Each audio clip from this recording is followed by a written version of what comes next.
Hello, hello les amis, j'espère que vous allez bien. C'est Armel, que votre week-end s'est bien passé et surtout que vous êtes prêts à repartir pour un nouveau tour. Alors, ma vidéo d'aujourd'hui s'inspire d'une phrase que j'ai extraite du message d'un pasteur que j'aime beaucoup écouter parce que vraiment ces messages sont tellement profonds.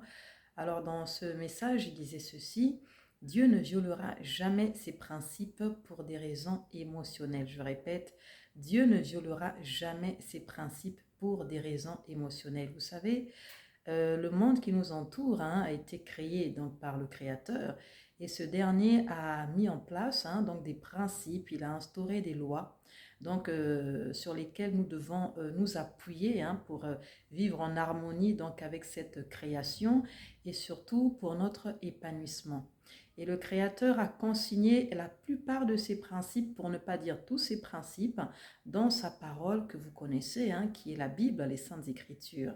Et donc, si nous souhaitons prospérer sur cette terre à tous égards, nous devons nous assurer déjà de connaître ces principes et ensuite de les mettre en application. Parce que pourquoi la majorité d'entre nous avons souvent du mal à nous épanouir, à réussir dans plusieurs domaines? C'est simplement soit parce que nous ignorons ces principes, voilà pourquoi il dit que mon peuple périt à cause de son ignorance. Donc la chose qu'il faudrait faire déjà, c'est bannir l'ignorance, ça veut dire aller ouvrir les Écritures pour nous informer donc des principes qui régissent ce monde, lire, nous documenter, écouter des messages, parce que le Créateur a permis à certains de ses serviteurs d'avoir la révélation de ces écritures-là et donc de nous en faire part à travers des messages, des prédications, etc. Donc déjà, prêtez l'oreille à ce qui est dit, écoutez la parole de Dieu, méditez la parole de Dieu et ensuite, derrière, mettre en pratique donc ces préceptes que le Créateur nous a donnés. Parce que si on vit notre vie sans tenir compte de ces principes, on aura du mal, on va échouer. On va échouer pourquoi? Parce que personne ne peut prospérer sans mettre en pratique les principes qui régissent le fonctionnement de l'univers. C'est un peu comme dire, je vais aller utiliser un micro-ondes sans respecter le manuel que le fabricant a mis en place. Le micro-ondes ne marchera pas. Si le fabricant indique qu'il pour que ça marche, il faut appuyer sur tel bouton, il faut appuyer sur ce bouton-là. Si on veut faire un autre sauce, le micro-ondes ne marchera pas. Ou on essaiera de le faire fonctionner un moment et à un moment donné, il va casser. Donc c'est ça. Si nous voulons vraiment prospérer, réussir, nous devons mettre en application les principes que le Créateur nous a donnés. Et il y a plusieurs principes comme ça qui sont énoncés dans la parole de Dieu. Il y a le principe du pardon. Ça veut dire que la Bible déclare que si toi-même tu veux que Dieu te pardonne, pardonne à autrui. Vous savez, moi j'ai écouté des témoignages de pas mal de personnes qui ont eu des problèmes donc de guérison, qui ont été malades pendant plusieurs années et qui invoquaient Dieu, qui pleuraient, qui disaient: mais Seigneur, je te connais, guéris-moi et tout. Mais ces personnes n'ont pas obtenu leur guérison. Et un jour, quand il y a eu quelqu'un qui a prié pour ces personnes-là, Dieu a montré à cette personne que les personnes malades avaient un problème de pardon et qu'il fallait vraiment qu'elles relâchent toutes les personnes qu'elles avaient emprisonnées dans leur cœur.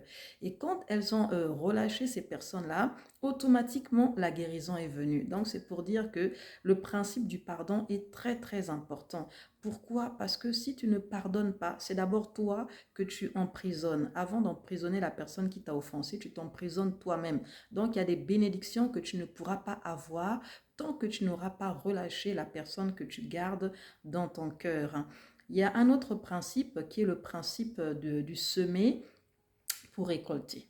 Il y a des gens qui enchaînent galère après galère au niveau financier et ou bien encore dans bien d'autres domaines, simplement parce que ces personnes-là veulent récolter là où elles n'ont pas semé. Elles ont des galères, elles vont aller chercher Dieu. Seigneur, je veux que tu m'accordes cette grâce, je veux que tu m'accordes tel montant. Mais comment voulez-vous que Dieu vous bénisse si vous-même déjà, vous n'avez pas appris à semer? C'est un principe. Dieu ne violera pas son principe, comme disait le pasteur, pour des motifs émotionnels. Ça veut dire que c'est pas parce que vous allez venir vous mettre à genoux, pleurer, sortir toute la bave, tout le rhume que vous avez, que Dieu va vous exaucer. Non, Dieu n'est pas comme un homme. Vous savez, des fois, ça nous paraît un peu dur comme ça. Écoutez, on se dit, non, mais si nous, les hommes, On nous dit que Dieu est bon, non? Mais si nous, déjà, les parents, des fois, on a des principes, mais quand les enfants les violent, on est prêt à passer outre. Mais pourquoi pas lui? Non, Dieu ne revient pas sur ce qu'il a déjà établi. Il dit que sa parole, c'est lui-même. S'il revient sur ce qu'il a établi, c'est comme s'il se reniait lui-même. Les hommes sont changeants, mais Dieu ne change pas. Et c'est pas plus mal, parce que si Dieu devait faire maintenant des dérogations, s'il devait accorder à certains et pas à d'autres, ce serait injuste, vous voyez. Donc Dieu a établi des principes, il faut s'aligner par rapport à ces principes-là. Donc, récolter exige de semer auparavant. Si tu veux avoir des bénédictions, si tu veux que les autres prennent soin de toi, commence à prendre soin des autres. Quand tu es en bonne santé, occupe-toi des personnes qui sont autour de toi, qui ont des difficultés, qui ont besoin d'aide. Mais si tu es indifférent, le jour où toi-même tu vas rencontrer une situation qui va exiger qu'il y ait des personnes pour prendre soin de toi, il n'y aura personne parce que toi, tu n'as pas l'habitude de semer dans la vie des gens, parce que toi, tu n'as pas l'habitude de te préoccuper des autres. Quand toi, tu seras dans la galère, personne ne se préoccupera de toi. Donc voilà, en fait, les choses sont vraiment simples, hein, c'est vraiment simple. Mais ce qui nous détruit justement, c'est cette ignorance-là. C'est parce que ce sont des principes qu'on ne connaît pas. Quand la Bible dit tout excès nuit, vous savez, même quand nous-mêmes, dans notre alimentation par exemple, si on passe notre temps à manger énormément de sucre, à prendre beaucoup de sel, à prendre beaucoup de gras, qu'est-ce qui va s'en suivre? Des maladies. Donc, quand la Bible dit que tout excès nuit, la Bible sait de quoi elle parle. Dieu sait, parce que c'est lui qui nous a créés. Il sait de quoi nous sommes faits. Il sait ce dont nous avons besoin. Donc, quand il établit des principes, c'est pas pour se faire passer pour un père rigide, un père qui veut nous astreindre à certaines choses. Non, c'est dans notre intérêt. Si nous, on est docile, si nous, on suit ces préceptes-là, ben, on va prospérer. Parce que la volonté du Créateur, c'est que nous prospérions. Il y a une citation dans la Bible qui dit que je souhaite que tu prospères à tous égards, comme prospère l'état de ton âme. Donc le désir du Créateur, c'est que tous les hommes prospèrent. Mais pour que nous prospérions, nous sommes obligés de tenir compte des principes qui régissent cette création que lui-même a établie. Donc, si vous n'avez pas de Bible, procurez-vous une Bible.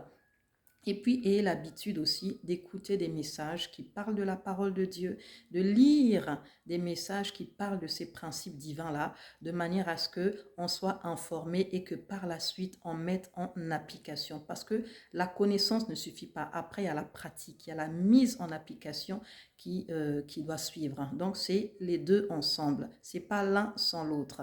Donc, voilà ce que j'avais à vous partager. Si vous avez aimé ce contenu, n'hésitez pas, likez, abonnez-vous à ma chaîne et partagez massivement ces messages. Je vous souhaite une agréable journée. Ma chaîne sur YouTube, Les Capsules d'Armelle. Très bonne journée à vous. Bisous.